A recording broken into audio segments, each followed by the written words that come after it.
Ya, jumpa lagi bersama kami di Bocor House Politik yang menghadirkan info terkini, juga informasi kondisi terkini ya di beberapa titik ya. Nanti akan ada teman-teman yang juga live report dan kita juga akan memberikan berbagai informasi yang fresh from the oven nih, langsung nih.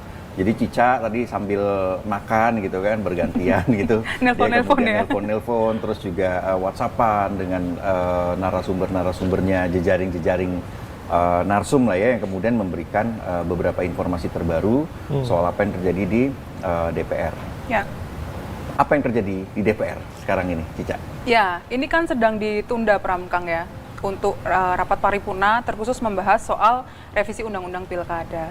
Nah, ada kemungkinan ini nanti akan dikembalikan ke Bamus lagi dan akan dibahas, dan kemungkinan pengesahannya di Senin depan atau di sekitar tanggal 29 Agustus, yakni di hari terakhir pendaftaran Pilkada gitu. Nah, sebetulnya apa sih yang terjadi gitu? Nah, ini sedang mencari titik tengah karena kompromi ya. Titik kompromi gitu, karena ada berbagai pertentangan gitu. Kemudian PDIP-nya sendiri kemarin juga cukup alot juga ternyata di DPR, meskipun di balik tidak terlihat ada perlawanan yang spesial gitu ya. Nah, tadi gue ngontak-ngontak tuh beberapa narasumber gitu ya, dan ada informasi yang datang sendiri juga gitu, bahwa ada informasi pertemuan gitu antara di PDIP, di petinggi PDIP dengan salah satu petinggi di Koalisi Indonesia Maju gitu, yakni 08 atau Prabowo gitu, langsung atau utusannya Prabowo, ya? Prabowo. Iya, informasinya begitu. Tadi sudah di cross check ke sana kemari begitu ya, dan ada semacam titik tengah gitu. Nanti kemungkinan ini sedang dibahas begitu ya, kemungkinan bunyi putusan atau pengesahan di revisi Undang-Undang Pilkada itu akan ada sedikit improvisasi gitu. Jadi yang kemarin alot itu kan dua klausul gitu kan, yang satu soal batas usia, yang satu soal ambang batas itu yang 7,5.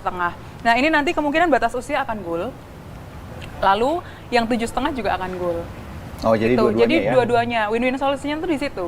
Jadi nah, ini sedang dibincangkan.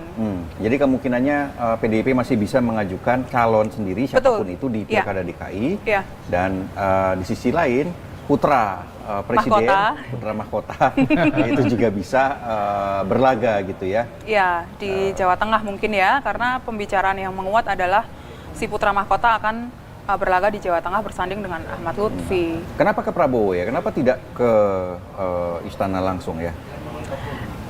Kalau ke istana, ini kan PDIP sedang dalam mode yang berhadap-hadapan dengan Jokowi gitu. Jadi tidak mungkin ada titik tengah gitu. Sedangkan dengan Prabowo ini kan memang beberapa politikus PDIP sudah mengakui bahwa mereka tidak ada masalah sebetulnya dengan Prabowo gitu. Jadi negosiasinya lebih lancar lah gitu kalau dengan Prabowo. Dan dalam hal ini gue kira setelah dalam hal koalisi pendukung pemerintahan hari ini ya, kita bisa mengatakan bahwa dengan Jokowi dan PDIP berbeda jalan atau berpisah jalan, maka Gerindra itu menjadi semacam ketua kelas lah gitu lah, ya, yang mengkoordinasikan dan memimpin koalisi pemerintahan begitu kan.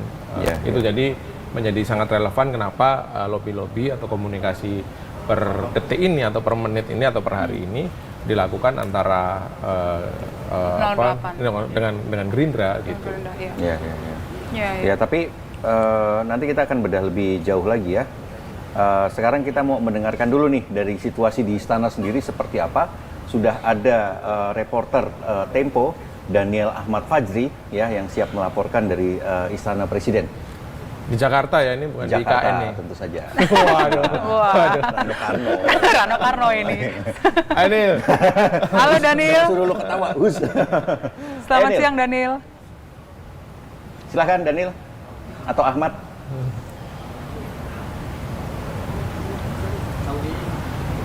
Waduh, audionya tidak Halo muncul, Daniel, saudara-saudara. audionya tidak terdengar.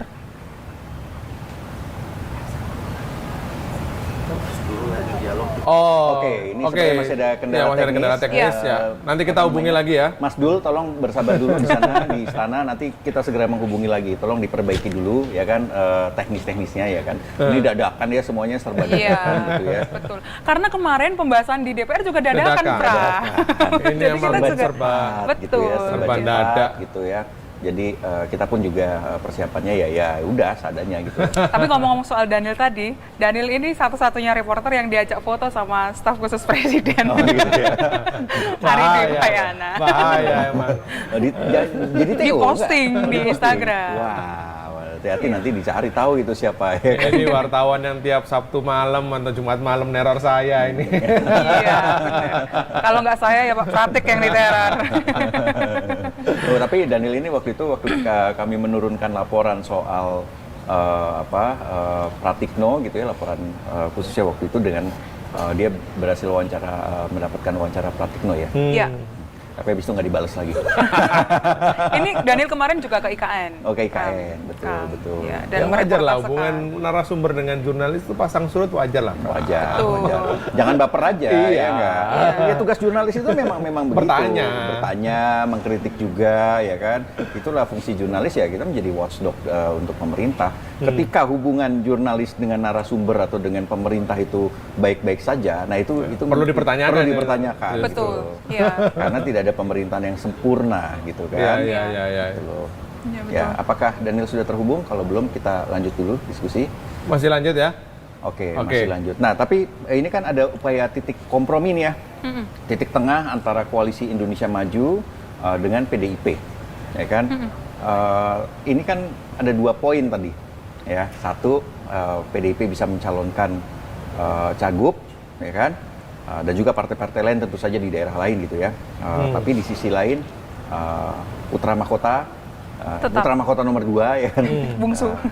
Menantu mahkota juga ada, jangan salah. Oke. Itu kemudian juga bisa menjadi peserta atau kontestan dalam pilkada gitu.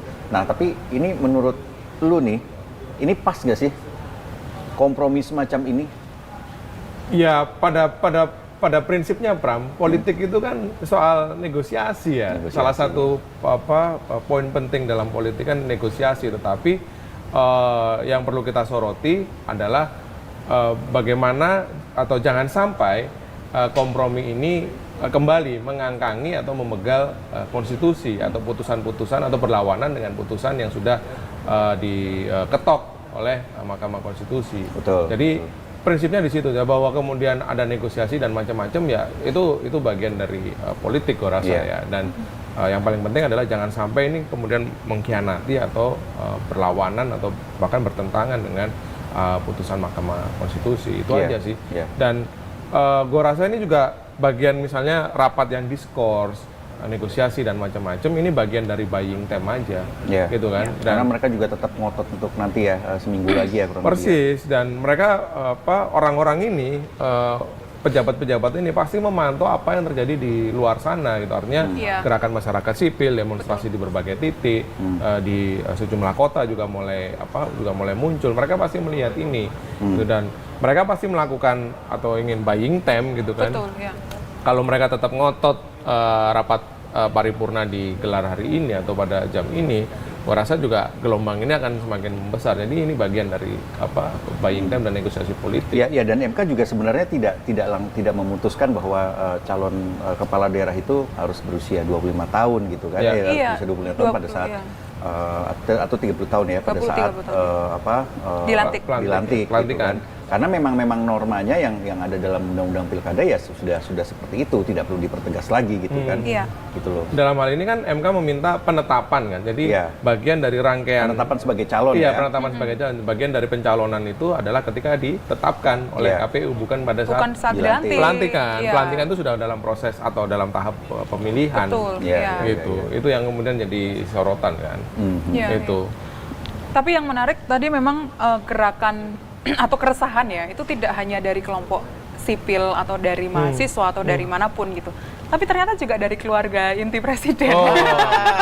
Jadi kita kemarin cerita nih heboh gitu kan, memberitahukan gitu ya. Ternyata ada juga orang-orang di lingkaran keluarga Solo, Ya, kan, keluarga yang presiden terhormat ya. itu keluarga presiden yang kemudian juga sebenarnya tidak sepakat dengan pembegalan konstitusi gitu ya. Iya. Ya beruntunglah di keluarga ini masih ada orang-orang yang kemudian memberikan Masih masukan waras gitu ya. masih waras pikirnya gitu, sedikit lah. Ya, yang lain mungkin juga waras gitu kan, Iya. kalau terkait dengan kepentingannya. Ya kan.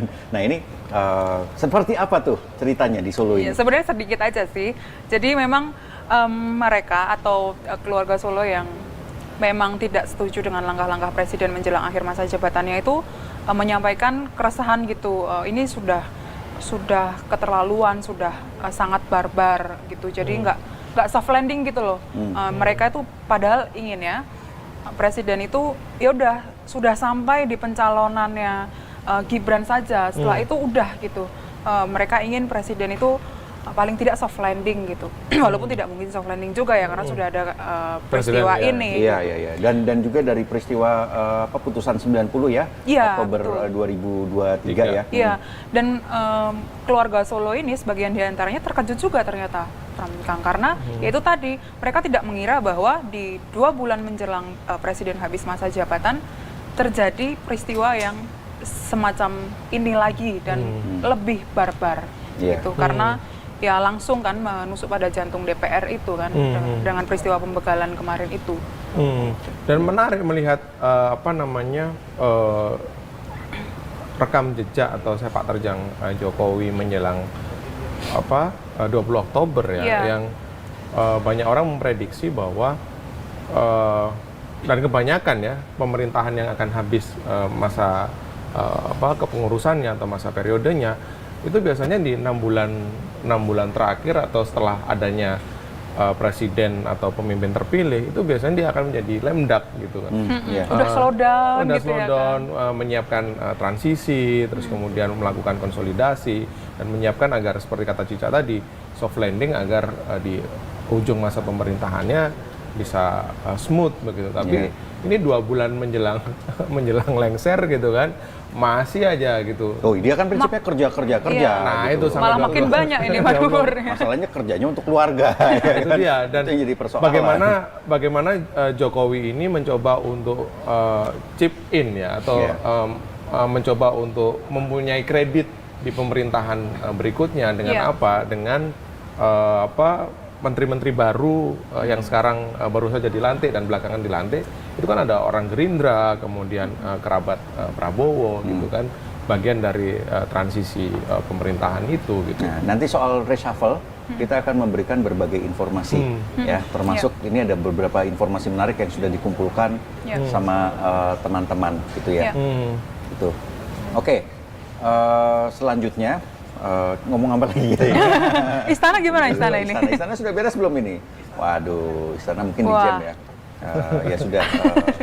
Mengkhawatirkan ini nanti istana. Daniel mungkin bisa melaporkan saat kita masih live nanti ya. Ya. Gitu. Yang lain lagi dari Jogja juga sepertinya kita melihat ada demonstrasi yang cukup ramai. Nanti kita akan menunggu laporan dari Jogja, gitu ya.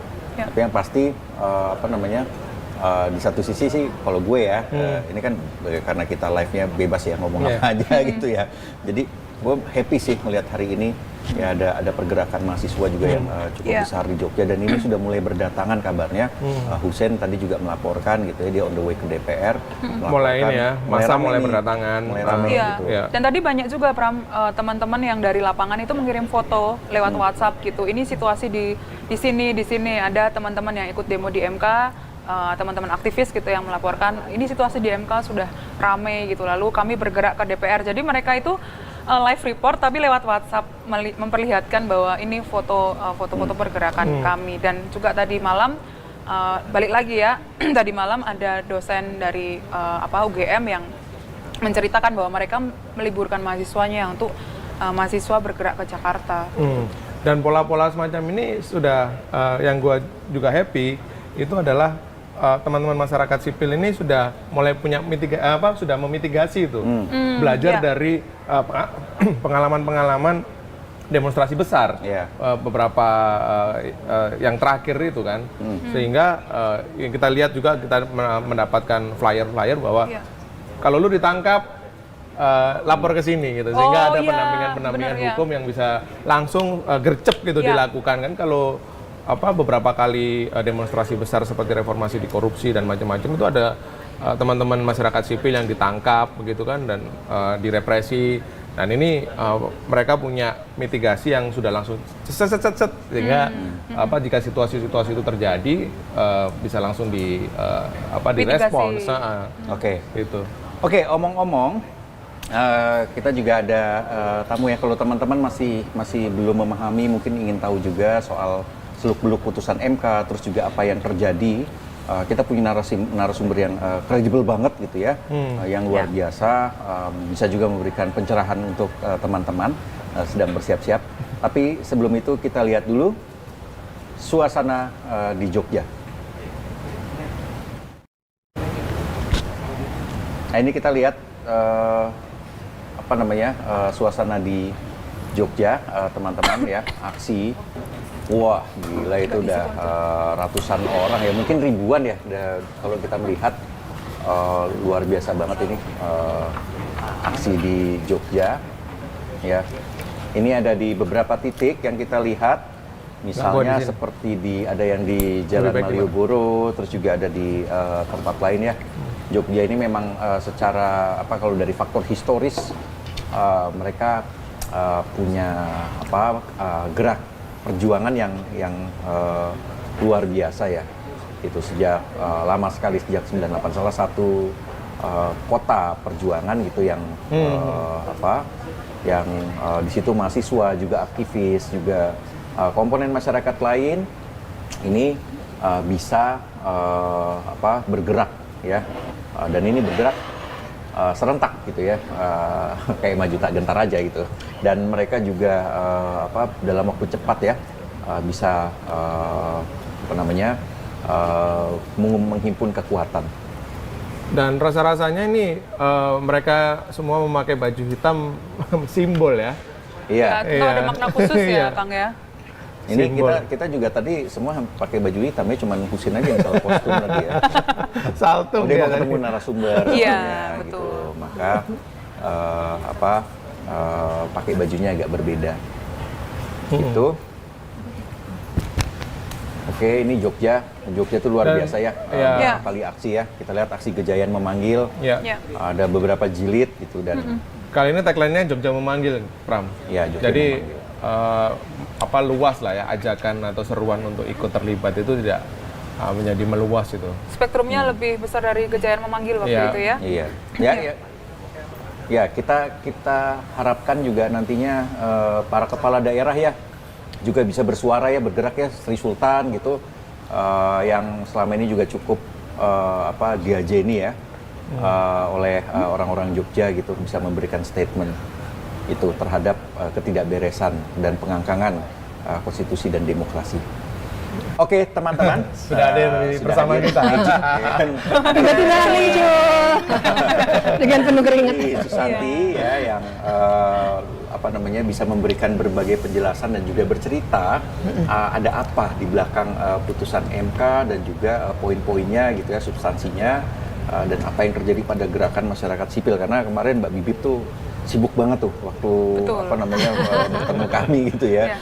Luar biasa lah kesibukannya gitu, dan ikut mendorong teman-teman aktivis demokrasi untuk bergerak ya.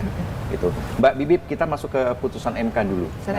Apakah putusan ini memang sebenarnya merupakan putusan yang progresif, Mbak, dan bisa dijelaskan kenapa? Ya, ini progresif. Jadi makanya saya sengaja juga dalam banyak kesempatan saya selalu ngingetin bahwa kita nih nggak lagi muji-muji atau muja-muja MK ya. Kan kita juga sering banget mengkritik MK gitu. Tapi putusan yang ini saya udah baca memang dia progresif. Jadi niatnya pertama MK memang ingin membongkar kartel politik. Nah, itu ada di pertimbangannya tuh ada. Dan dampak dari putusan ini konkretnya adalah yang putusan 60 ya, kan ada dua putusan nih. Putusan 60 itu yang soal ambang batas pencalonan kepala daerah. Nah itu dibongkar, jadinya nggak ideal sih menurut saya, yang ideal 0 ya. Tapi lumayan diturunin, jadi mengikuti polanya kandidat independen yang non partai. Jadinya tergantung pada jumlah pemilih ya, dibuktikannya dengan DPT. Untuk Jakarta misalnya biar konkret aja, kita 6 sampai 12 juta daftar pemilih, berarti kita partai atau gabungan partai cukup dengan 7,5% sudah bisa mengajukan. Nah, putusannya bunyinya seperti itu. Dalam hal DKI ini. Dalam hal Jakarta DKI. ya, Nah, tapi ini mungkin, umum kan, ya, ada 4 kategori tuh, Ya, 0 sampai 2 juta ya, dan tergantung seterusnya. jumlah ini Tergantung jumlah Tadi demografinya. Mbak menyebutkan yang ideal itu 0 gitu ya. Menurut saya nol Sebelum kita harusnya. lanjut ya, kenapa harus 0 sih Mbak sebenarnya? Untuk membuat demokrasi itu betul-betul secara substantif memang demokratis dalam arti memberikan banyak pilihan untuk kita-kita yang akan milih para pemimpin gitu. Jadi kita punya pembanding. Ibaratnya tuh kalau kita ke restoran, kalau cuma restoran nasi goreng, padahal kita butuh nutrisi yang jauh lebih banyak, tentu akan lebih baik kalau kita pindah ke warung sebelah yang ada punya sayur lodeh, punya tumis apa segala macam, kita punya banyak pilihan untuk memenuhi nutrisi kita. Ya. Nah, jadi Asal jangan salah masuk ke warung mebel ya Mbak ya. oh jangan ya. Dan itu bernis kayu. Kita Yang masak tukang tukang kayu, kayu. jangan. Nah, gitu tuh. Jadi kalau 0% itu dalam arti nggak ada ambang batas, memang sebaiknya kita tuh jadi punya banyak pilihan. Yeah. Kita bisa bandingkan rekam jejaknya, bisa bandingkan programnya gitu. Dan juga kita tidak terbelenggu oleh partai-partai ya yang bisa jadi dikuasai oleh oligarki, entah itu oligarki politik atau oligarki ekonomi yang kemudian bisa mengontrol siapa calon yang bisa maju gitu ya. Betul. Soalnya kan untuk kompetisi dimanapun, mau kompetisi di pasar kayak, apalagi kompetisi politik, hakikatnya sama. Konsumen kita nih harus dikasih pilihan-pilihan banyak dan nanti akibatnya adalah orang-orang yang akan maju juga akan berlomba-lomba, berkompetisi untuk memberikan yang terbaik gitu. Itu bagusnya kalau 0%. Kalau sekarang kan kita kan dapat pemimpin yang mediocre, yang kualitasnya jelek sebenarnya, karena kita nggak dikasih pilihan sebenarnya. Kamu milih ini atau kotak kosong, atau nggak kamu milih ini atau ini yang juga sama aja atau bahkan lebih jelek gitu. Atau boneka gitu. Atau boneka gitu. Jadi itu sih dampak yang konkret dari putusan MK itu seperti itu, dia membongkar si kartel politik yang selama ini menentukan siapa yang boleh kita pilih gitu. Mbak, dalam konteks di antara para hakim ya Mbak, mungkin untuk pendengar dan pemirsa kita juga bahwa ini kan Anwar Usman tidak dilibatkan dalam putusan ini. Nah, mungkin bagaimana kita membaca bahwa apakah ini bagian dari upaya Mahkamah Konstitusi dalam tanda kutip ya memperbaiki citra mereka yang begitu buruk ketika putusan 90, atau melihat membaca ini bagaimana? Putusan 60. Secara prosedural sih memang kan boleh ya pemohon itu mengajukan hak ingkar. Tolong hakim yang itu jangan ya, karena dia punya benturan kepentingan gitu ya, secara prosedural. Tapi bahwa MK mengikuti itu ya buat saya memang mereka punya kepentingan untuk balik lagi menaikkan lagi legitimasinya. Tapi itu cuma satu faktor menurut saya. Banyak faktor pasti. Barangkali ada faktor juga bahwa mereka juga dikalahkan di Pengadilan Tata Usaha Negara oleh Anwar Usman. Kan ada ya gugatan itu. Jadi Anwar Usman karena nggak terima dia dipecat sebagai ketua, dia maju ke PT UN melawan Mahkamah Konstitusi. Nah, dimenangkan lagi oleh PT UN. Jadi ada faktor itu juga. Saya kira kalaupun mereka nggak akan terus terang faktor itu mempengaruhi, tapi saya cukup yakin di kepala mereka itu mewarnai lah gitu. Dan barangkali juga ada faktor-faktor politik yang mereka perhitungkan. Nggak cuma satu faktor sih. Ya, artinya setelah putusan 90 ada upaya untuk menaikkan legitimasi kalau mereka itu lagi ya? Ya, itu kelihatan misalnya mereka tuh, saya ingat waktu itu berapa kali mereka mengundang kelompok-kelompok masyarakat sipil, minta masukan. Jadi memang kelihatan betul bahwa mereka sadar mereka jatuh sejatuh-jatuhnya gitu dan ingin supaya mereka ya dibuat lebih baik lagi lah putusannya. Mbak, tadi kita juga sempat menyinggung soal bagaimana sih corak pemerintahan Jokowi 10 tahun terakhir itu memakai hukum untuk mewujudkan semau-maunya dia gitu. Betul. Nah, mungkin bisa dijelaskan juga kepada pemirsa juga ya, bagaimana apa bahayanya legalisme autokratik ini dalam konteks sistem hukum kita gitu. Ya, bahayanya adalah perbuatan-perbuatan culas itu segala macam manuver-manuver politik yang sebenarnya ngambil hak kita kelihatan bener karena bentuknya legal. Soalnya kan kita dari kecil, dari kita SD itu diajarinnya warga negara yang baik itu yang taat hukum, ya kan? Udah gitu ya orang yang punya otoritas itu memang harus kamu hormati ya. Kita kan anak kecil aja kalau nggak mau makan, mama panggilin polisi loh, seperti gitu kan. Misalnya ya. Bukan polisinya tapi otoritas berseragam hukum gitu. Nah jadi dengan itu maka jadinya nanti mudah tuh pemerintah untuk bikin misalnya proyek strategis nasional. Sebenarnya kan cara-cara menggusurnya, cara-cara yang tidak memberikan ganti rugi itu kan melanggar hak. Tapi karena saya ada PP-nya nih, ada undang-undangnya Cipta Kerja namanya, seakan-akan itu benar gitu. Nah bahayanya di situ. Itu baru PSN dan lain-lain yang barangkali kalau yang suka nonton Bocor Alus, yang suka baca Tempo pasti udah paham lah gitu ya. Tapi banyak loh yang lainnya sampai di titik ini. Jadi menurut saya kan juga tadi ke DPR nih, makanya kegerahan banget.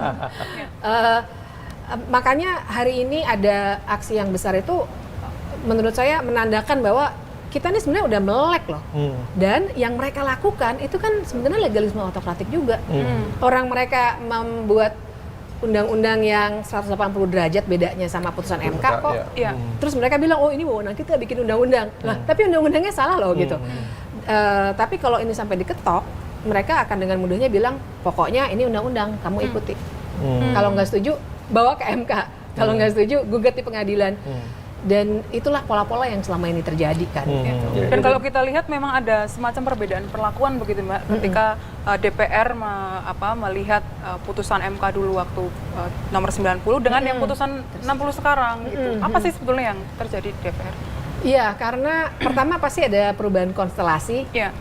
Perubahan konstelasi itu waktu itu memang waktu putusan 90 ya pasti udah pisah. PDI Perjuangan juga waktu itu sudah menolak ya. Betul, tapi kan belum polarisasinya belum betul-betul nampak gitu. Maksudnya di sisi lain waktu itu PKS dan Nasdem, maksud saya Demokrat, bukan Nasdem ya, Demokrat waktu itu masih memposisikan diri sebagai oposisi gitu. Jadi belum masih agak-agak cair gitu.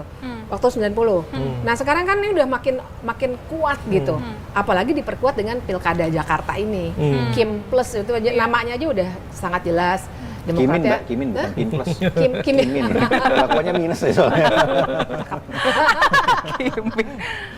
Jadi dengan itu mereka udah jadi Demokratnya udah jadi menteri ya kan, AHY dan seterusnya lah gitu. Nah, jadi perubahan konstelasi itu yang jadi penanda. Terus kedua juga waktu 90 Prabowo Jokowinya udah jadi satu, tapi kan belum menang nih.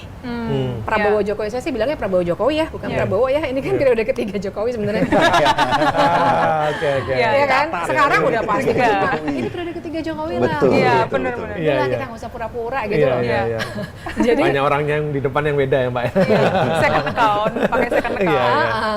Walaupun nanti gimana kita nggak tahu ya, tapi ini periode ketiga lah. Nah, yang sekarang kan udah pasti nih, orang kita udah tahu tanggalnya 20 Oktober Prabowo dilantik gitu. Waktu itu kan belum. Itu beda kedua. Ya beda ketiganya sih yang paling kelihatan adalah keuntungan. Maksudnya yang putusan 60 dan 70 yang sekarang ini kan merugikan mereka. Jadi mereka langsung menghadang gitu. Sementara yang putusan 90 kan malah menguntungkan. Dan memang waktu itu sekali lagi ada faktor, tapi kan dulu juga PDIP-nya masih besar gitu. Tapi kan dulu belum terkonsolidasi. Mungkin masih terkejut lah gitu ya. Kan seperti juga warga banyak yang terkejut waktu putusan 90 keluar gitu. Jadi belum terkonsolidasi. Jadi reaksinya tidak secepat hari ini, bahkan waktu itu nggak bereaksi sama sekali gitu ya DPR. Nah ini kan kami dengar dengan tidak quorumnya rapat paripurna itu kemungkinan akan pengesahannya pun diundur untuk revisi undang-undang pilkada. Mungkin akan 29 Agustus atau mungkin akhir Agustus. Nah apa dampaknya jika revisi ini kemudian diundur pengesahannya dan apa yang akan terjadi dengan putusan MK itu? Iya.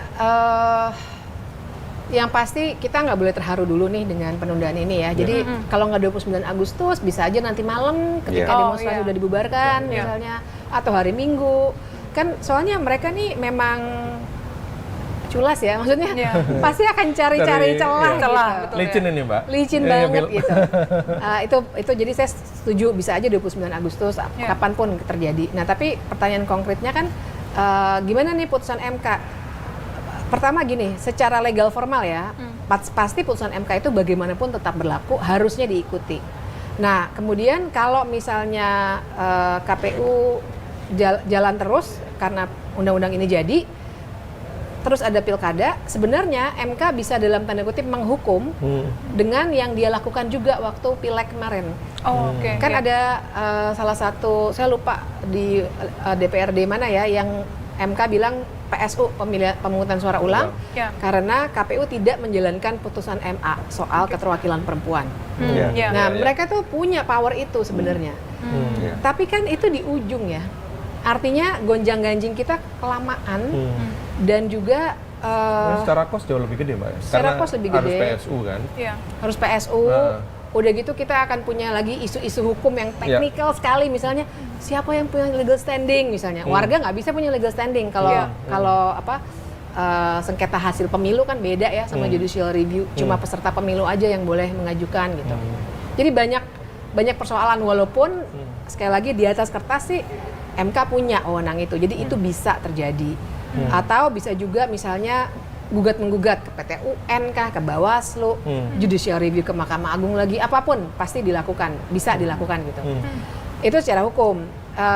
Tapi kan ya itu secara politik artinya kita kelamaan nih sebenarnya dengan Ongkosnya terlalu besar ya. ongkosnya Iya. terlalu besar. Dan sebenarnya ya makanya menurut saya sih sebenarnya Pak Prabowo kalau membiarkan ini terjadi rugi dia. Justru di awal masa pemerintahannya dia akan dapat gonjang-ganjing ini warisan dari Jokowi gitu. Ya maksudnya kita mesti membangunkan dia sih bahwa Anda nih kalau diam aja Jokowi melakukan manuver-manuver ini, Jokowi dan segala macam partai itu ya. Handicap buat pemerintahan baru juga. Iya, begitu start 20 Oktober udah langsung dikasih masalah-masalah warisannya Jokowi, ngapain gitu. Mbak, artinya katakanlah ya hari ini masih diskors nih sidang paripurna kan. Nah, sementara nanti di 20 di akhir Agustus itu sudah mulai pendaftaran gitu. Artinya nanti yang akan dipakai yang mana ini, Mbak? Ya. Untuk dalam konteks pendaftaran itu, thresholdnya.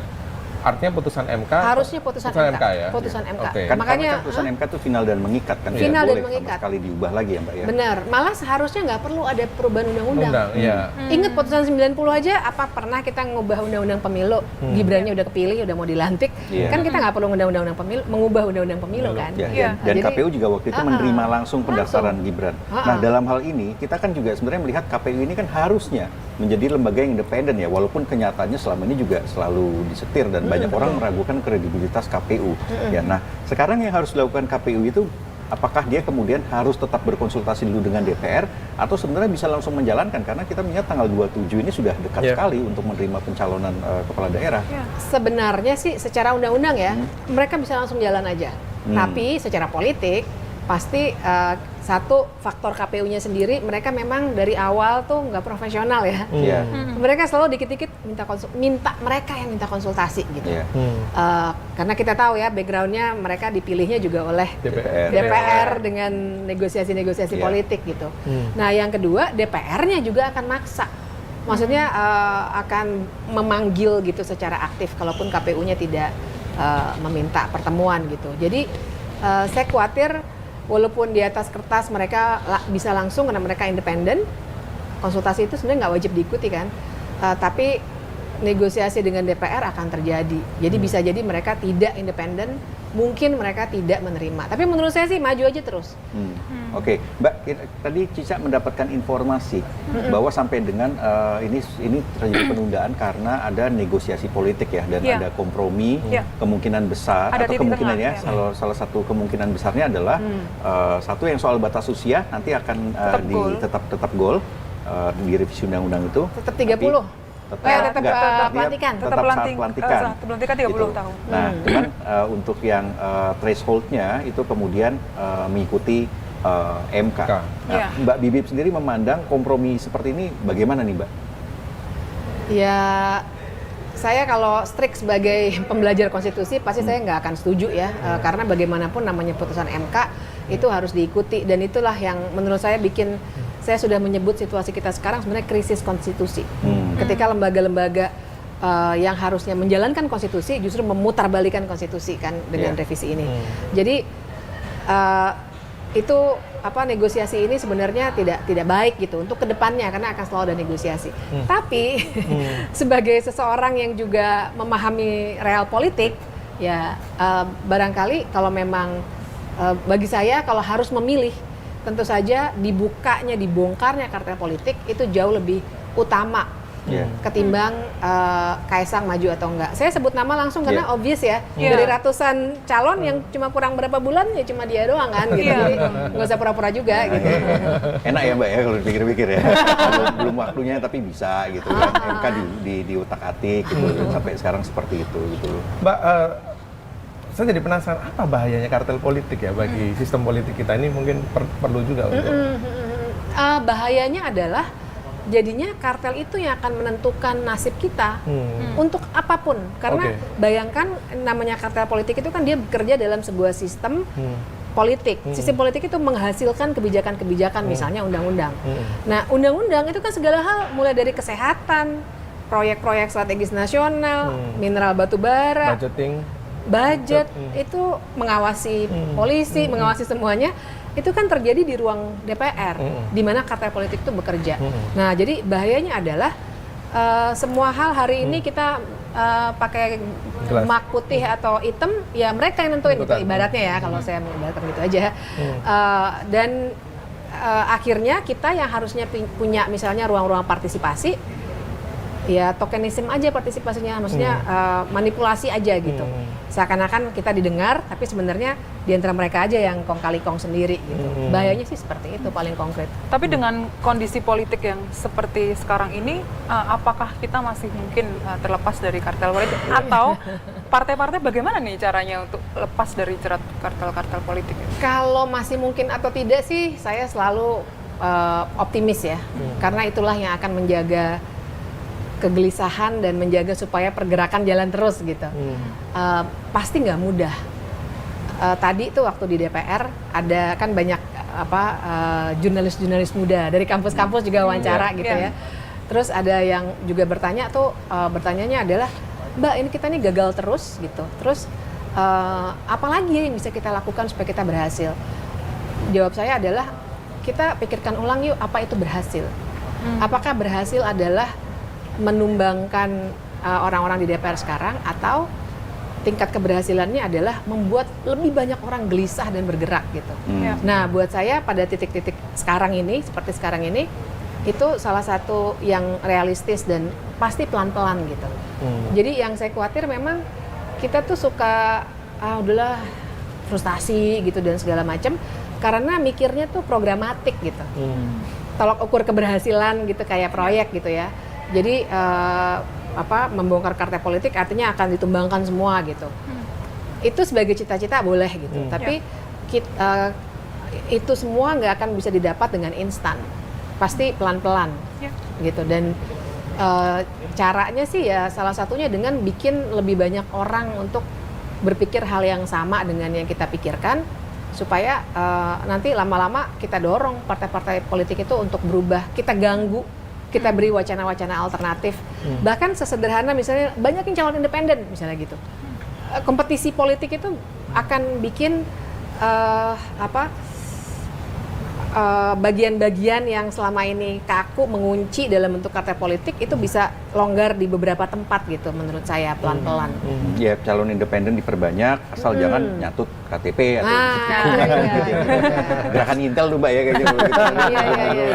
Intel yang main Indomie telur. Ya oke. Mbak, tadi Mbak berbicara soal kegelisahan. Kita melihat sebelumnya ada putusan 90 dan juga sebelum-sebelumnya ada soal revisi Undang-Undang KUHP, dan juga sebelumnya pada akhir 2019 itu ada revisi Undang-Undang KPK. Apa yang membedakan keresahan pada masa-masa itu dengan keresahan sekarang ini? Saya kira ini juga akumulasi ya. Informasi sudah banyak sekali gitu. Jadi misalnya apa yang teman-teman Bocor Alus lakukan, apa yang teman-teman misalnya di majalah Tempo ada edisi 10 tahun Jokowi dan banyak sekali media massa yang bikin edisi 10 tahun Jokowi. Jadi banyak dari warga ini yang makin tercerahkan gitu ya. Dibanding dulu gitu. Dulu aja kan sebelum putusan 90 keluar ya banyaklah teman-teman kita yang masih memuja-muja Pak Jokowi gitu. Tapi ya yang membedakan menurut saya orang sudah melihatnya semakin terang karena karena dibantu dengan penjelasan-penjelasan dari media massa, dari media sosial, influencers yang pro demokrasi gitu. Dibantu dengan penjelasan itu, jadi di kepala banyak orang makin lebih paham, oh ini sebenarnya yang terjadi gitu. Dan itu yang bikin mereka, oke, berarti ini memang ngaco nih. Nah, kemudian di ujung sekarang nih dipertontonkannya secara lebih telanjang gitu. Betul. Itu sih kemarin itu, waduh kasar banget. Kemarin tuh pas sambil melakukan banyak hal, saya memantau media sosial, itu lihat mereka memperdebatkan putusan MK atau putusan MA ya, seakan-akan bus pisang rebus gitu ya. Itu aja udah kayak rapat OSIS Mbak ya. Ini apa sih politikus gitu ya. Dan kan dengan segala macam tadi informasi, orang udah lebih paham bahwa itu salah. Mereka jadinya makin marah gitu. Bedanya itu dengan tahun lalu tuh seperti itu. Tapi hari ini sudah menjadi puncak kemarahan atau belum? Mungkin belum deh. Ini awal dari puncak gitu. Maksudnya ibaratnya tuh kalau naik gunung kita mau summit, ini kita baru mulai summit nih. Jadi saya sih berharap terus ya supaya ini benar-benar dihentikan gitu dan pilkada bisa jalan lebih demokratis ya, pasti belum ideal tapi lebih demokratis lah gitu. Oke, Mbak Bivitri Susanti, ahli hukum tata negara yang memberikan berbagai penjelasan ya, yang mencerahkan gitu buat teman-teman, biar lebih tahu lagi kita simak penjelasan dari Mbak Bibip. Nah, ada yang eye-catching ini, Pram. Apa tuh? Mbak Bibip datang dengan baju pink, tapi tulisannya ini yang paling eye-catching gitu. Apa Mbak ini maknanya Mbak? Ini sebenarnya dari teman-teman Social Movement Institute ya. Jadi ini untuk membakar semangat bahwa ya kalau kita diamkan oligarki bekerja, oligarki akan bikin gapnya makin tinggi antara yang kaya sama yang miskin, sehingga lama-lama kalau dibiarkan terus oligarki nggak dibongkar, maka lama-lama yang miskin bisa-bisa nggak bisa makan apa-apa lagi, akhirnya dia akan menyerang yang kaya gitu. Iya, benar-benar. Dan buruh gajinya segitu-gitu aja, tapi orang yang di atas ini makin punya banyak Lamborghini nih. Wah, gila. Tabrak-tabrakin lagi Lamborghini-nya gitu. Mbak Bibip, kita melihat tadi ya sudah menyinggung soal gerakan masyarakat sipil, bahkan juga terlibat di dalamnya gitu ya.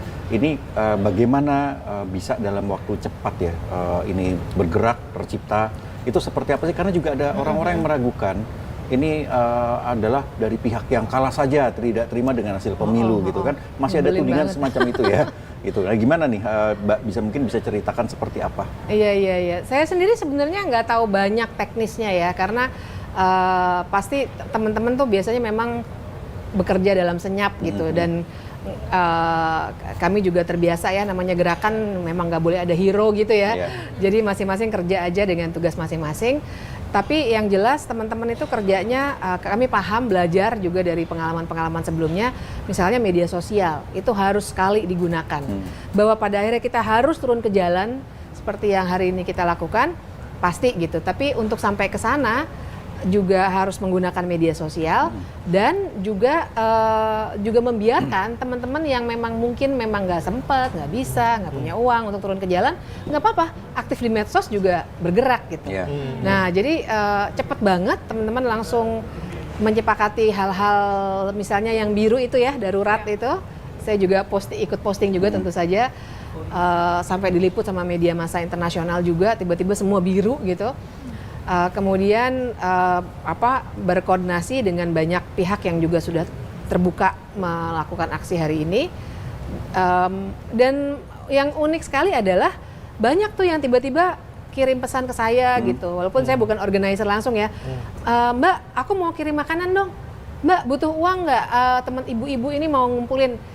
Jadi ini bukan butuh uang, jangan bayangkan bohir-bohir dari partai politik ya, ini senior-senior saya di FHUI misalnya gitu ya, sama sekali bukan orang politik, yang saya kira nggak mungkin mereka peduli sama ini semua gitu. Jadi yang mengharukan gitu buat saya adalah ini orang-orang yang lawyer-lawyer terkenal yang biasanya bodoh amat sama politik, tiba-tiba kirim WA.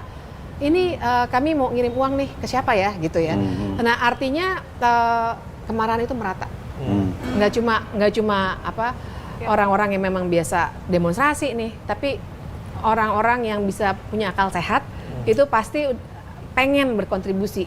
Mungkin mereka nggak punya waktu atau nggak mau juga turun ke jalan dengan cara itu gitu. Jadi langsung bergerak. Terus tadi malam itu juga ada konsolidasi terbuka di X, di Twitter. Dan itu kayaknya pada sempat lihat ya, 24.000 orang yang ikut. Iya pasti sebagian Intel ya, tapi ya oke lah gitu. Namanya juga Atau separuhnya Intel. jangan separuh aja. Nggak tahu lah, tapi apapun yang keren adalah karena itu di space ya. Jadi ada diskusi kan. Dan banyak orang yang ngomong. Jadi kita membicarakan sebenarnya yang hari ini kita bicarakan, yang kita tuntut tuh apa. Jadi orang-orang nggak cuma dimobilisasi seperti banyak dilakukan oleh partai-partai politik gitu, nggak dikasih duit gitu, nggak ada. Tapi paham bahwa ini loh yang terjadi. Jadi banyak yang ngomong tadi malam konkretnya dampak revisi undang-undang pilkada yang dilakukan oleh DPR ini untuk rakyat biasa tuh apa sih? Itu dibicarakan gitu. Nah, jadi kayaknya dengan itu banyak orang yang tadinya ragu-ragu, ada beberapa influencer yang menurut kami sangat pro Jokowi, tiba-tiba ikut ngepost mendukung ini gitu. Geser dia Mbak ya? Hah? Geser dia? Geser dia.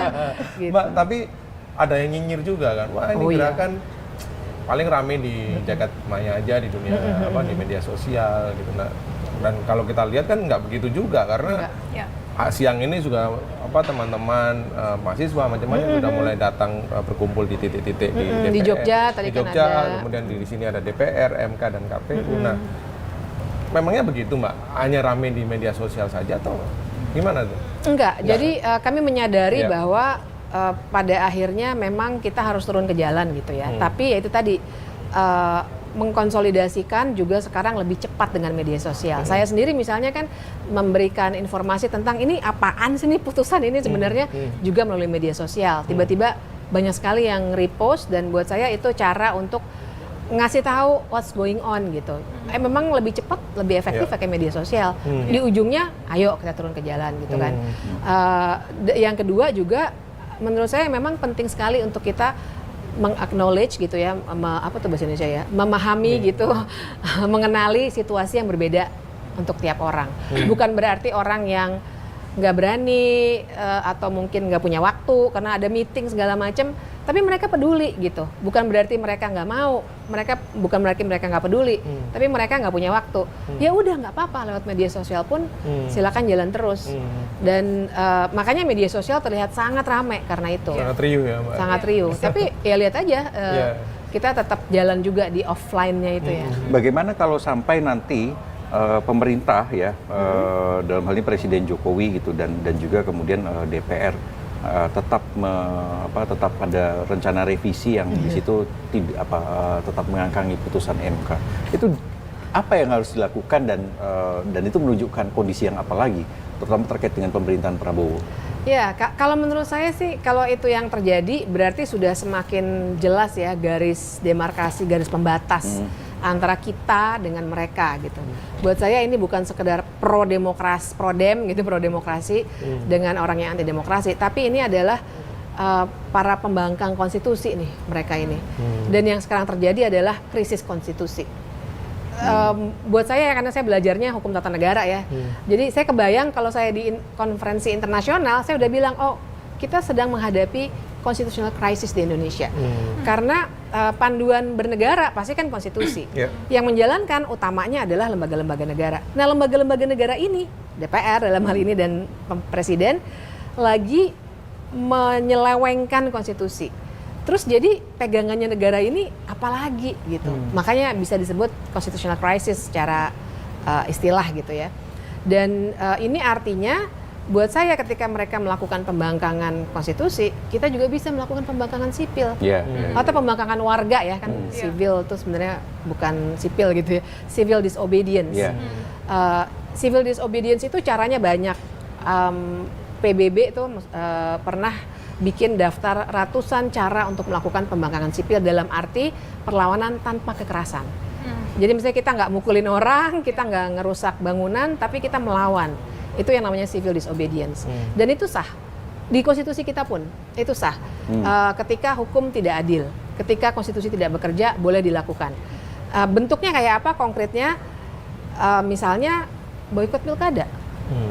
Boikot pilkada maksudnya kita nggak milih itu kan konstitusional, kan itu hak gitu. Kecuali kalau kita menghalangi Caca misalnya kita ikat biar kita nggak bisa milih, nah kita bersalah pidana tuh. Tapi kan kalau kitanya nggak milih itu hak. Jadi misalnya itu boikot pilkada. Atau kalau kalau baca buku-buku ya Rawls segala macam kan nggak bayar pajak segala macam. Tapi itu kita bisa diskusikan lah. Tapi intinya nggak ada cara lain tuh. Kalau semua lembaga politik macet, ya elemen demokrasi satu lagi siapa? Warga. Jadi kita yang harus bergerak gitu. Nah, soal pembegalan konstitusi tadi, ini kan kemarahan menumpuk pada Jokowi dan memang ya tentu saja Jokowi yang paling bertanggung jawab. Harus diapakan Jokowi? Aduh. Apa yang perlu kita lakukan? Karena ada orang yang bilang lengserkan segera Jokowi gitu ya. Sementara kalau dari segi waktu dan juga kekuatan kan itu hampir pasti tidak mungkin gitu. Iya. Tinggal 2 bulan ya? Ya, 2 bulan Sedih kurang nggak sih? 2 hari, Mbak. Enggak ya? Udah, saya tidak sabar, Mbak. Tapi menarik juga, Mbak. Krisis konstitusi ini sudah pernah terjadi di negara lain kan? Dan dampak terburuk atau terburuknya apa gitu yang terjadi di negara Yang paling baru sih di Bangladesh ya. Ya, Bang. Oke. Betul. Itu paling cepat dicari kalau pada mau nyari ya karena baru Yang terbaru terjadi. juga kan? Dan yang terjadi adalah rakyat marah kalau di Bangladesh ya, kemudian mereka sampai menyerbu istana segala macam sampai pemimpinnya tuh harus kabur ke luar negeri dan akhirnya digantikan. Itu yang terparah terjadi. Nah, tapi kita harus ingat konteks Bangladesh dengan Indonesia beda. Ya. Betul. Dan kita juga harus hati-hati. Ada teman yang ngingetin, Mbak hati-hati pakai kata-kata darurat. Ingat loh, darurat militer juga darurat. Iya. Jadi maksudnya kita juga memberikan harus ruang itu untuk Oke. kita harus hati-hati karena teman saya dari Aceh ya. Jadi dia ngingetin, Mbak jangan pakai kata darurat dong. Dia bilang gitu, saya jadi trauma nih di Aceh tuh darurat militer gitu istilahnya dulu. Oh iya. Kami juga lupa sih, tapi ya oke lah. Itu peringatan yang bagus gitu karena kita memang harus hati-hati sekali dengan situasi politik Indonesia yang juga sekarang nih kan lagi unik nih. Kita punya Pak Jokowi yang memang kita punya sejarah panjang tentang angkatan bersenjata, polisi tentara. Dan kita tahu betul ini bukan gosip ya, Tempo juga udah sering nulis bagaimana Pak Jokowi sangat didukung oleh polisi misalnya. Sementara kita tahu sebagai fakta bahwa Pak Prabowo adalah tentara ya jelas lah, dia purnawirawan kan. Jadi kita juga dalam situasi transisi di mana dua-duanya ini bahkan tercermin dalam pembahasan undang-undang. Ada revisi undang-undang TNI, ada revisi undang-undang Polri. Gitu. Jadi situasi ini juga mesti kita baca gitu. Mungkin saja ini peluang, tapi saya kira kita nganalisisnya tuh mesti lebih hati-hati gitu. Nah, jadi yang dalam sebuah krisis konstitusional yang mungkin terjadi ya hal-hal seperti itu. Misalnya ketika ada kekuatan-kekuatan bersenjata yang masuk dan akibatnya masyarakat sipil yang dibungkam. Ambil peluang di situ mereka. Ambil peluang di situ. Kemungkinan keduanya kalau ada seperti yang terjadi di Bangladesh ya, kekuatan massanya besar sehingga akhirnya pemimpinnya yang mengalah gitu. Kalah atau mengalah nggak tahu lah. Itu kemungkinan keduanya gitu. Kemungkinan ketiganya ya kalau ada negosiasi politik sehingga akhirnya jalan terus, nggak terjadi apa-apa, baik-baik saja. Mungkin negosiasi politik itu menghasilkan perubahan, tapi mungkin saja negosiasi politik itu yang licin-licin akhirnya mengalahkan kelompok-kelompok masyarakat sipil yang memang seringkali kan kita nggak punya power ya. Jadi sebenarnya bisa dibilang ya kalah gitu. Ya itu beberapa skenario yang kita harus baca gitu. Tadi akibat krisis konstitusi. tapi tadi pertanyaan Cica tuh belum terjawab. Apa harus tuh? kita apakan Jokowi? Iya, harus kita apakan. Aduh, kita apakan ya? Diemin aja gitu. Atau bagaimana? Kalau bicara protes, bicara kritik sudah berulang kali, belasan, ratusan kali kan, bahkan waktu revisi undang-undang KPK kita tahu gerakan massa sebesar apa. Tapi toh juga presiden seperti bebal gitu atau menutup telinga gitu. Ya kalau diturunkan sih ya melihat segi waktu dan konfigurasi politik nggak mungkin ya, terus terang aja nih. Paling tidak yang perlu dilakukan adalah kita betul-betul harus buat Jokowi nggak relevan. Maksudnya memang udah nggak relevan kan? Harusnya Pak Jokowi sudah itu relevan, ya. iya dong, Pak Jokowi nggak punya partai. Ya. Makanya dia mengambil partai lain. Sudah Mbak, sudah. Udah ya, Sudah udah ya. berkemeja kuning Tadi semua. malam udah pakai jaket kuning Sudah. saya lihat.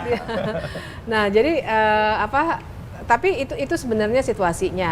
Sebenarnya suka atau tidak suka, kita tuh udah punya presiden baru sebenarnya. Dan barangkali si presiden baru yang belum dilantik ini masih santai-santai aja, tapi sebenarnya juga pasti sudah merasa terganggu ya dengan kayaknya Pak Jokowi mau menjadikan ini periode ketiga dia memang gitu. Nah, jadi yang harus dilakukan pertama dari segi narasi perlu deh kita tuh benar-benar membuat udahlah kita nggak usah ngereken gitu ya, menghitung keberadaan dia sebagai faktor yang sangat signifikan dalam dunia politik. Dan lanjutannya dari narasi itu adalah kalau kemudian nanti kita mau melakukan tindakan-tindakan hukum terhadap semua keburukan yang sudah dia lakukan, ayo kita lakukan bareng-bareng. Karena Soeharto juga kan nggak pernah diadili sebenarnya loh. Betul. Ya. Cuma satu yang perdata, tapi itu Yayasan Super Semar aja kan. Ya. Tapi pidananya segala pelanggaran nggak pernah akhirnya keburu meninggal dunia gitu ya. Nah, menurut saya para presiden yang bersalah dan sangat terlihat gitu kasat mata harus dapat sanksi baik secara politik maupun juga secara hukum itu akan lebih baik gitu.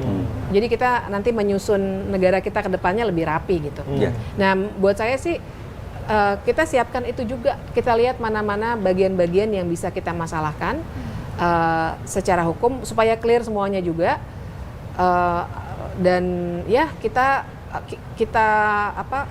buat juga Jokowi juga sebagai contoh buruk ya dalam pengelolaan negara ini. Artinya kan kita melihat nih Jokowi juga berupaya untuk menguasai partai itu untuk mengamankan posisi dia kan ya. Iya. Dan juga keluarganya ke depan gitu. Betul, Nah, dengan betul. posisi seperti ini pertama yang harus saya tanyakan apakah kita memang perlu menghukum Jokowi atas kerusakan demokrasi yang sudah sedemikian hebat ya. Itu yang pertama. Yang kedua, bagaimana caranya kemudian kita menghukum, apakah dengan kita tidak perlu lagi memilih calon-calon yang di-endorse oleh istana atau bagaimana? Ya, pertama kalau perlu menghukum atau tidak jelas perlu. Karena Jokowi itu secara aktif merusak demokrasi. Aktif ya? Aktif menurut Karena saya. dia kan selalu bilang, enggak tahu, jangan tanya Sudah saya. Gitu. cawe-cawe. Iya, tapi lihat kebijakannya ya kan. Iya. Maksud saya dulu kita mengkritik keras SBY, Betul. ya kan wajar lah kita mengkritik presiden tuh harus lah ya dalam negara demokrasi. Tapi kan at least SBY mungkin tidak melakukan apa yang kita harapkan dia lakukan. Kalau Jokowi dia merusak elemen-elemen demokrasi. Ya. Sesederhana bahkan anak mahasiswa dibuat susah banget untuk turun ke jalan karena harus lulus 4 tahun gitu ya. Sesederhana dosen juga takut bersuara karena kalau enggak ya nanti nggak naik pangkat, nggak dapat gelar guru besar segala macam. Jadi rusaknya tuh sampai ke bawah.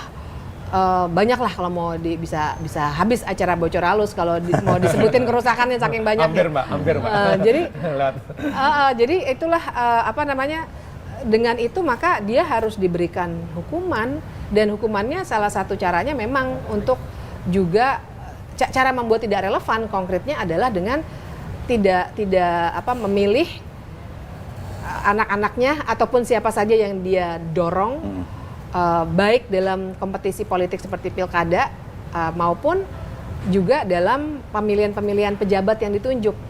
Kan dia juga naruh-naruh orang nih, nitip-nitip kepada Pak Prabowo. Kalau saya jadi Pak Prabowo sih saya nggak mau ya dititip-titipin sebenarnya ya, tapi Atau oke lah. iyain aja dulu gitu Iyain ya. aja dulu ntar kita buang juga gitu ya. Memang itu harus dilakukan sebagai penghukuman politik gitu. Kalau pidana rasanya gimana Mbak?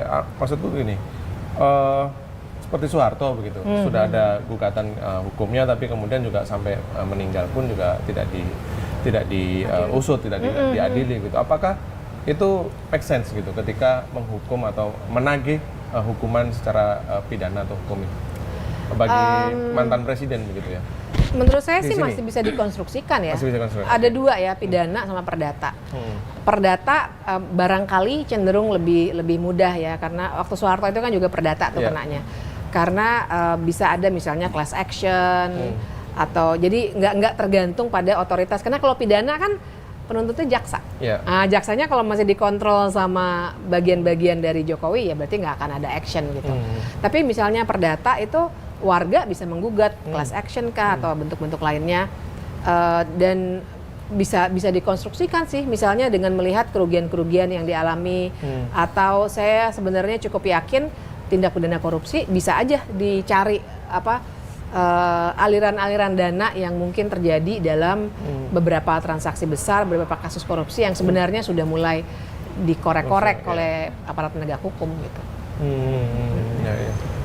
Mbak, kalau melihat kita kembali ya ke putusan MK dan ini kita melihat pola yang sama sebenarnya pada 2019 dan juga pada undang-undang lain yang undang-undang kontroversial ya, bahwa para operator ini dan juga istana ini bekerja dengan sangat rapi, sangat sistematis gitu. Walaupun belakangan ini kelihatan jorok banget gitu kan. Agak-agak waktunya sempit, Bram. Hebat ya, Iya, 7 jam loh. sempit. Hebat banget gila. Nah, ini dengan pola semacam ini ketika nanti ada kabar baik gitu, katakanlah harapan gitu ya, kita memilih menunda dulu gitu loh. Apakah kita kemudian ini strategi untuk buying time gitu, menunggu reda gitu ya, karena ini cukup heboh gitu ya, atau apa yang kemudian harus kita lakukan terhadap upaya-upaya dari pemerintah dan DPR ini? Upaya-upaya mereka untuk meneruskan pembahasan undang-undang. Meneruskan pembahasan. Tadi Mbak juga sempat di awal menyebutkan gitu ya, kita tidak boleh gampang terharu gitu dan ya nanti mereka buying time gitu. Kira-kira gimana? Karena ini sudah dikondisikan semua kan. Iya. Yang pertama gini, saya juga nggak mau ada persepsi bahwa yang membuat mereka menunda itu benar-benar demonstrasi. Terlalu inilah. 98 itu juga disebabkan oleh demonstrasi, saya juga nggak percaya. Pasti namanya politik itu faktornya banyak gitu ya. Betul. Nah jadi, tapi dengan itu saya mulai dengan itu karena saya mau bilang, tapi bagaimanapun aksi-aksi ini tetap harus ada terus gitu. Jadi kalau bisa sih tiap hari tetap ada aksi di bagian-bagian, nggak hanya di Jakarta tapi juga di banyak daerah lainnya. Karena dengan itu jadi akan ada diskusi juga yang lebih terbuka dan juga ada dorongan juga bagi partai-partai politik yang mungkin ingin melakukan manuver politik. Apakah ini berarti demonstran ditunggangi? Itu politik tuh memang begitu selalu. Ya jadi kalau buat saya sih, saya nggak mau lihatnya hitam putih ditunggangi tidak ditunggangi, netral tidak netral, nggak bisa begitu juga ya. Jadi tapi aksi-aksi ini terus-menerus harus dilakukan sampai dengan apapun lah 29 Agustus kah nanti ketika diterima misalnya pendaftarannya dan seterusnya. Karena itu tadi ya, buat saya aksi-aksi ini baik di media sosial maupun di jalanan juga penting soalnya untuk pendidikan politik. Soalnya saya gelisah betul loh dengan pendidikan politik kita itu. Mbak, tapi menjaga stamina gimana Mbak? Artinya kan panjang, kita nggak pernah tahu nih sampai kapan. Betul. Ya setidak-tidaknya yang tahu kita batas adalah 20 Oktober gitu. Tapi menjaga stamina itu gimana?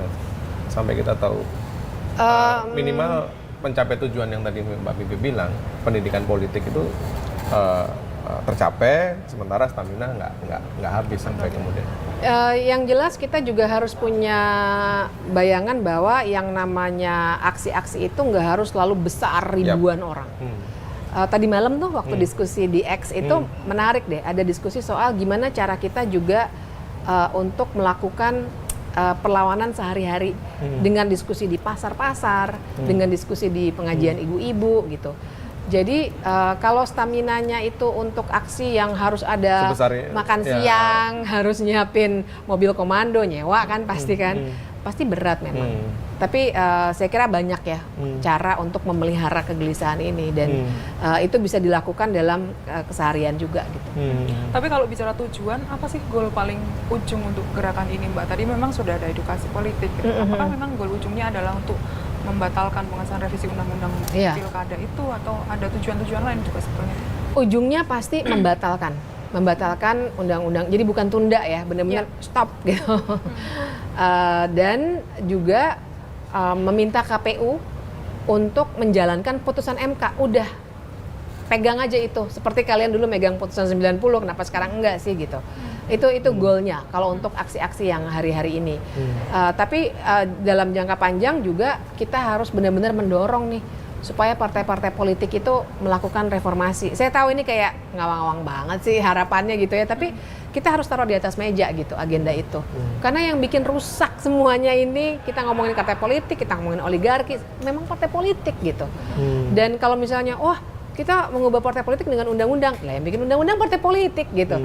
Jadi memang harus ada gerakan-gerakan kultural, bolehlah kita sebut secara longgar ya, untuk melakukan perombakan partai politik ini dalam jangka panjang. Nah kalau kita lihat juga ya Mbak ya, di DPR revisi Undang-Undang Pilkada yang pembahasannya tidak melibatkan partisipasi publik dan dibahas dalam waktu singkat, tentu ada efeknya ke Indonesia di panggung internasional gitu. Nah ini nanti apa implikasi atau dampaknya lah untuk Indonesia di tatanan internasional atau di pandangan internasional paling tidak? Ya yang jelas indeks demokrasi kita pasti turun. Ini pasti banget tahun depan deh saya nunggu-nunggu tuh biasanya tiap bulan-bulan Januari Februari itu pasti turun. Jadi di mata internasional kita akan makin buruk gitu ya. Mungkin masih float demokrasi tentu saja, tapi skornya turun gitu, dan mungkin sekali kemudian indeks persepsi korupsi juga turun terus, makin terjun bebas. Tapi juga kita akan dilihat sebagai negara yang memang sebenarnya sudah mengalami regresi demokrasi. Maksud saya istilah regresi demokrasi itu kan udah lama ya, dari 3-4 tahun yang lalu. Tapi itu akan makin terlihat. Saya di beberapa konferensi internasional tuh udah mulai ditanya orang. Jadi mereka juga, kita nih sebenarnya jangan merasa ini loh, jangan apa namanya tuh seperti pakai kacamata kuda ya. Baik-baik saja semuanya. Seakan-akan ya udahlah besok kita masih bisa ke mall gitu ya. Tapi kalau dalam konferensi internasional bahkan mereka kaget ketika ada yang namanya constitutional crisis seperti sekarang, bahwa hakim bisa dipecat, digantikan ya. Susanto Guntur itu pas lagi ada konferensi internasional, mereka loh di Indonesia, wah ini kayak apa Pakistan dong, kayak jadi udah langsung dibandingkan dengan negara-negara yang memang buruk gitu. Disitulah saya merasa iya ya, kayaknya warga ini mesti dikasih tahu ini nggak baik-baik saja sebenarnya. Mereka melihat ini sebagai ketidakpastian hukum tentu saja Mbak ya. Iya. Jadi standar internasional tuh kita sebenarnya udah jatuh. Dan dampaknya adalah juga nanti ke investasi. Oh iya, karena ya ada ketidakpastian hukum tadi. Foreign direct investment itu kan mereka mau kepastian hukum. Dan kalau disangka ya udahlah yang penting nanti bisa pada nyogok gitu segala macam. Mereka juga punya undang-undang di negara masing-masing yang melarang mereka nyogok di negara yang di mana mereka investasi misalnya gitu ya. Nanti jadi akibatnya ekonomi kita akan jatuh. Jadi bukan cuma persepsi ya, tapi konkretnya ke ekonomi. Gitu. Makin terang benderang ya penjelasan dari Mbak Bibip ya. Nah, tapi sekarang kita juga mau memantau situasi di Jogja ya, yang menjadi salah satu pusat unjuk rasa menentang sikap pemerintah dan juga DPR yang berniat mengesahkan revisi Undang-Undang Pilkada. Sudah hadir bersama kami Pito Agustina dari Yogyakarta. Mbak Pito, apakah bagaimana situasi terkini di Jogja saat ini? Ya, kebetulan ini masa aksi yang mengatasnamakan Jogja memanggil. Ini representasi juga dari kawan-kawan yang dulu melakukan aksi Jaya memanggil. Posisinya sudah berada di titik 0 Malioboro. Masa sudah berkumpul di sana sejak tadi ya, berangkat dari Taman Parkir Alis sekitar jam 11 siang tadi. Nah, kalau saat ini melihat bahwa mobil komando, ada 3 mobil nih, ada di tengah-tengah perempatan besar, dikepung oleh gedung-gedung tua ya. Ada Istana Negara Gedung Agung, ada gedung BNI 46 dan juga ada kantor pos besar. Mungkin kalau Jokowi ada di sini dia akan bisa bilang lagi kolonial di sini. Masa aksi saat ini masih melakukan orasi dan mereka terdiri dari banyak elemen-elemen mahasiswa dari beberapa kampus di Jogja, kemudian juga akademisi dari UI turun tadi, dan juga ada beberapa elemen-elemen sipil yang itu juga menyertai kawan-kawan yang masa aksi yang ada di sini. Gitu. Ya. Laporan. Itu apakah terpantau fokus utama tuntutan teman-teman di Jogja ini? Apa saja yang dituntut oleh mereka di sana? Ya, tuntutan jelas bahwa mereka kawan-kawan ini menolak adanya revisi undang-undang pilkada. Jadi tetap pada huruf awal adanya yang sudah ditetapkan oleh MK kemarin. Dan juga kawan-kawan di sini menjalankan posisi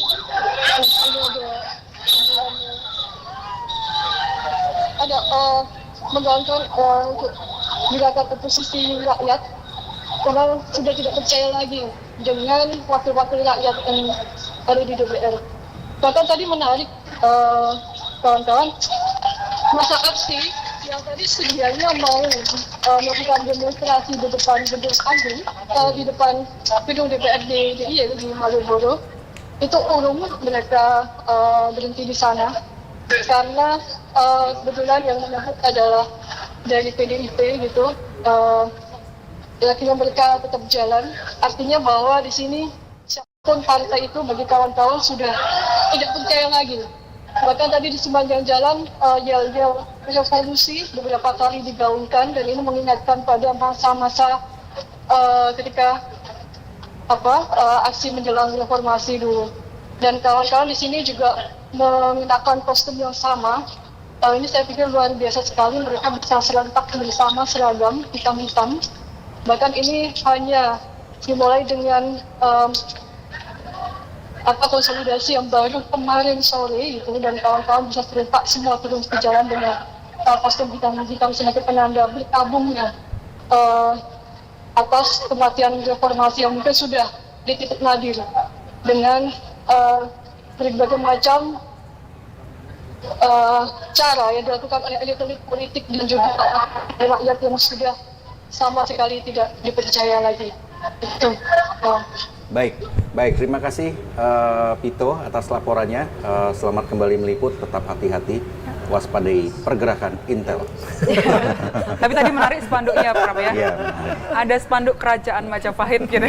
Ada tulisan Jokowi. Mungkin bukan kerajaan tapi keluarga. Keluarga Raja Karena Majapahit. ya mau tidak mau ya Mbak ya, kita memang harus melihat bahwa demokrasi kita rusak karena kepentingan satu keluarga gitu kan. Iya.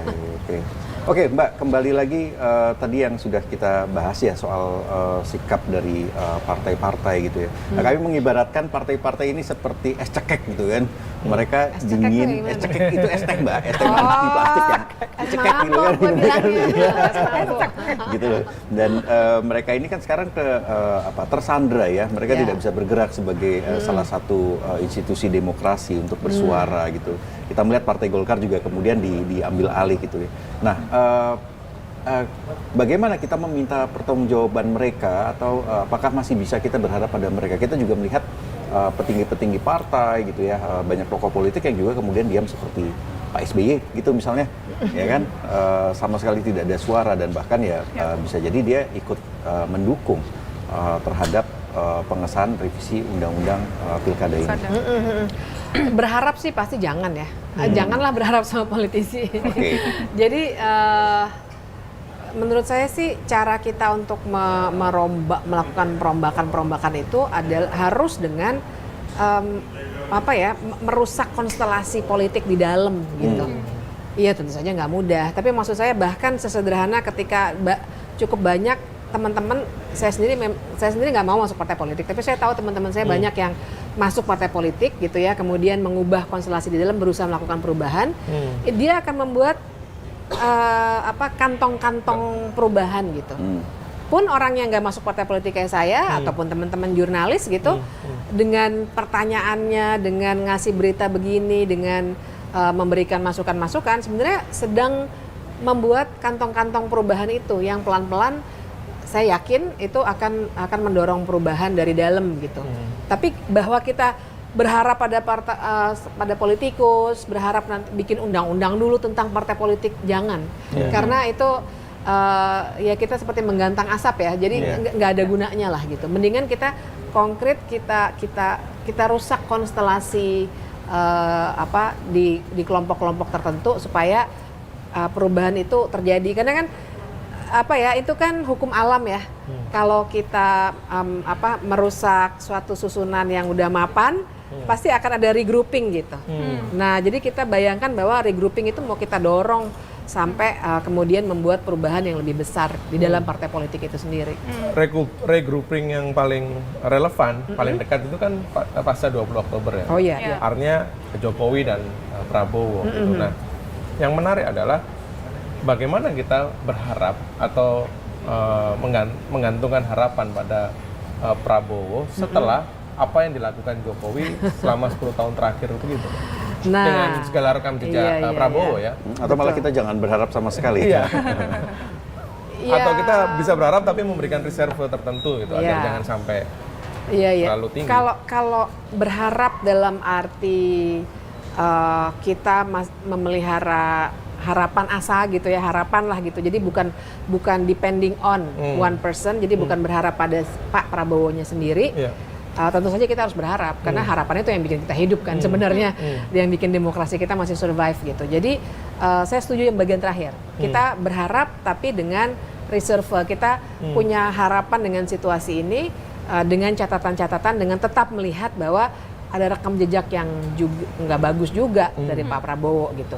Dan kita memang kalau melihat Pak Prabowo, menurut saya kita nggak bisa lihat dia sebagai individu kan. Kita harus lihat juga kelompok-kelompok politik apa yang bikin dia terpilih misalnya, itu aja kita harus analisis lebih dalam. Belum lagi bukan hanya kelompok-kelompok politiknya, tapi kelompok-kelompok ekonomi mana yang bikin dia terpilih, yang artinya dia harus memberikan imbal balik pada suatu saat nanti, mungkin dalam waktu dekat gitu misalnya.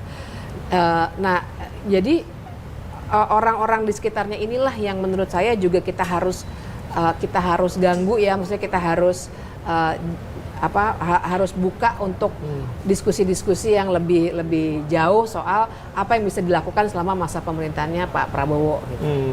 Kalau dia membiarkan, katakanlah ya, RUU Pilkada ini goal dan jalan terus, artinya kita membaca bahwa ya itu kerugian juga buat dia. Tadi Mbak Bibi bilang dia akan mewarisi setidaknya keributan yang sudah terjadi di awal pemerintahannya gitu. Iya. Akibatnya kan dia harus action dong. Kalau ada keributan-keributan ini ya dia harus melakukan apapun itu ya. Mudah-mudahan sih tidak dengan cara-cara yang tidak demokratis atau dengan kekerasan ya. Tapi itu juga kemungkinan yang mungkin terjadi kan. Dan cost untuk itu besar sekali, sorotan internasional dan lain sebagainya juga sangat besar gitu. Jadi saya nggak tahu bagaimana sebenarnya pandangan Pak Prabowo sendiri terhadap ini, karena kita juga paham bahwa di sekelilingnya Pak Prabowo kan juga sekarang ada orang-orang yang menonjol lah gitu, yang dominan dalam nggak hanya wacana tapi juga keputusan politik gitu. Nah, dan mereka sebenarnya punya sinyal yang beda-beda terhadap apa yang hari ini terjadi gitu. Kita tahu operator-operatornya di DPR yang membuat revisi ini bisa begitu cepat, secepat kilat. Kayaknya pikiran kita sama itu, Mbak. Ketua kelas ya. Ya adalah. Oh, nanti dipanggil Dewan Pers lagi loh. kan nggak nyebut nama, Mbak. Adalah gitu ya, yang ngirim-ngirim suratnya segala macam udah bisa terlihat lah gitu ya. Jadi tapi kan dia itu bukan satu-satunya faktor yang kemudian menentukan apa yang Pak Prabowo mau. Di sini ada lagi nih yang mungkin lagi nyiapin kabinet, yang mungkin lagi nyiapin anggaran untuk janji-janji politiknya timnya Pak Prabowo dan seterusnya gitu. Jadi saya juga punya kesulitan untuk membaca dengan begitu terang gitu. Apa sebenarnya pandangan core-nya Pak Prabowo sendiri gitu terhadap situasi sekarang ini. Tapi yang jelas saya mau bilang, kalau misalnya Pak Prabowo atau timnya lagi nonton Bocor Alus Politik, saya pengen bilang ini merugikan Anda gitu. Karena cost-nya terlalu tinggi. Kita berbicara soal 500-an ya kalau saya nggak salah ya totalnya ya pilkada. Yang bisa menjadi kisruh kalau misalnya ada boykot atau misalnya udah jalan terus sama MK dibatal-batalkan semua di banyak daerah, puluhan aja. Itu gila banget kosnya. Nanti bayar makan siang gratisnya dari mana? Kalau kosnya buat ini misalnya gitu ya. Itu yang harus kita highlight gitu untuk dia juga mengambil sikap dengan situasi ini. Tidak perlu menunggu 20 Oktober ya, Pak? Mestinya ya? Iya, sebenarnya ya kalau Iya. pikiran saya malah ditunda-tunda aja sampai dia dilantik. Pendaftaran calon ini. Agak lama sih, sebulan ya, tapi barangkali itu cara terbaik supaya nanti dia punya full control untuk menentukan pilkada ini jalannya kayak gimana, karena dia sudah dilantik nanti tanggal 20 Oktober dan barangkali dengan itu juga akan terjadi negosiasi-negosiasi politik, kelompok-kelompok masyarakat sipil juga termasuk dalam negosiasi politik itu, sehingga situasinya tidak seburuk sekarang gitu. Iya. Banyak orang sebenarnya bertanya ya Mbak, dengan situasi ini yang tentu saja akan merugikan Prabowo di masa transisi pemerintahannya, Prabowo terkesan diam saja dan sebetulnya di internalnya Prabowo pun ada pembelahan soal RUU Pilkada ini. Ada yang kelompok yang memang tidak setuju dengan cara-cara ini karena ini tentu saja seperti Mbak Bibi bilang tadi akan merugikan. Kenapa Prabowo terkesan diam? Apakah dia mungkin nggak dia takut dilantik gitu? Takut tidak dilantik gitu? Yang pasti, ya pastilah dia tidak takut pada Jokowi ya. Takut tidak dilantik, saya kira mungkin bukan itu juga ya. Saya kira lebih banyak dia, dugaan saya ya, situasi ini perlu dibuat tidak terlalu bergejolak menjelang 20 Oktober. Bukan karena dia takut nggak dilantik, tapi karena dia ingin menyiapkan lapangan yang mulus dulu gitu. Termasuk misalnya mendorong RUU TNI, RUU Polri dan segala macam itu kan sebenarnya cara dia dan undang-undang Kementerian Negara bakal banyak banget ya menteri kita nanti ya. 44 sampai sekarang ya. Serem kan maksudnya, tapi kan itu maunya Pak Prabowo, oke lah gitu ya, itu hak prerogatif dia nantinya kayak gimana. Tapi mari kita lihat apa yang terjadi hari-hari ini. Kita udah dapet kan listnya tuh undang-undang apa aja yang lagi dikejar misalnya. Belasan itu Pak ya. Jadi mendingan para operatornya Pak Prabowo di DPR nyiapin itu supaya nanti jalannya dan pemerintahan Pak Prabowo itu mulus gitu. Ketimbang kalau dia ribut-ribut dari sekarang, nolak-nolakin apa maunya Pak Jokowi, nolak-nolakin segala macam sekedar untuk bilang oh saya nih yang udah terpilih gitu. Nanti kan akan backfire ke dia. Nantinya akan ada keributan-keributan yang kontraproduktif untuk kacamata dia ya, kontraproduktif gitu. Mendingan dia nyiapin supaya begitu dia mulai 20 Oktober milih menterinya bisa full kontrol dan segala macam gitu. Nah itu yang disiapkan sekarang ini. Setelah tanggal 20 Oktober, apakah Prabowo akan bisa lepas dari bayang-bayang Jokowi atau apakah akan kemungkinan terjadi decoupling gitu antara Jokowi dan Prabowo yang tentu prosesnya lebih cepat dari yang kita pikirkan gitu? Pasti terjadi sih kalau itu ya. Ya kayak di Filipina aja, maksudnya pasti terjadi karena Pak Prabowo ini kan juga orang kuat gitu.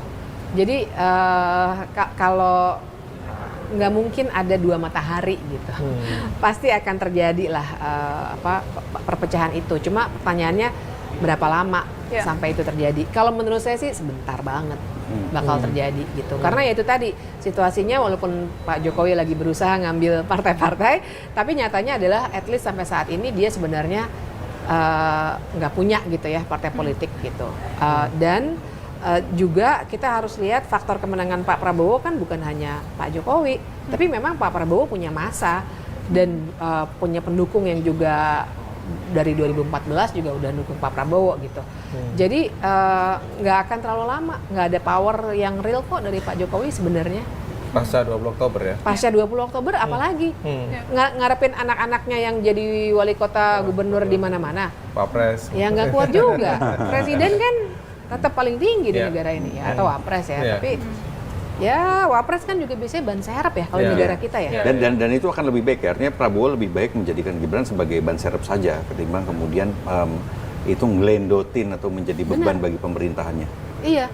Dan secara konstitusional memang wapres itu ban serep, nggak apa-apa terima aja, sama aja di Kamala Harris dengan Joe Biden kan. Iya, betul. Sebenarnya Kamala Harris ya sekarang aja muncul karena dia lagi mau running kan. Tapi nggak apa-apa biarkan aja seperti itu. Dan ya dengan itu sebenarnya menurut saya jadinya nggak ada yang gelendotin. Jadi nggak ada liability gitu loh. Ya masih untung udah dikawal nguing gitu ya. Mbak, ya. Udah cukup lah ya, itu too much ya kalau udah Iya. diberikan porsi yang lebih lagi ya gitu ya. Dari segi pengalaman pun kan dia nggak bawa apa-apa. Iya, Iya kan, betul. maksudnya oke lah dia pernah jadi wali kota Solo, tapi ini Solo, ini Indonesia gitu loh. Kalau Pak Prabowo terlepas dari kita setuju atau tidak dengan rekam jejaknya, tapi kan pengalaman dia dari segi senioritas aja emang sudah sangat senior gitu Iya. ya. Jadi kalau mau dibanding, terus ada orang yang akan ikut ngambil keputusan dan orang itu nggak punya kapasitas, ya kasihan dong, ini malah keseret ke bawah nanti. Iya, betul. Bukannya ini yang keseret ke atas gitu loh. Iya. Oke ya, rasanya diskusi ini udah luar biasa dan kita dapetin banyak penjelasan dari Mbak Bibip. Itu terima kasih banyak Mbak Bibip sudah hadir di kantor Sama-sama. Tempo. Teman-teman saksikan terus live Bocor Alus Politik karena kami akan kembali dengan info-info terkini dan juga berbagai hal-hal baru dari lapangan. Sampai jumpa.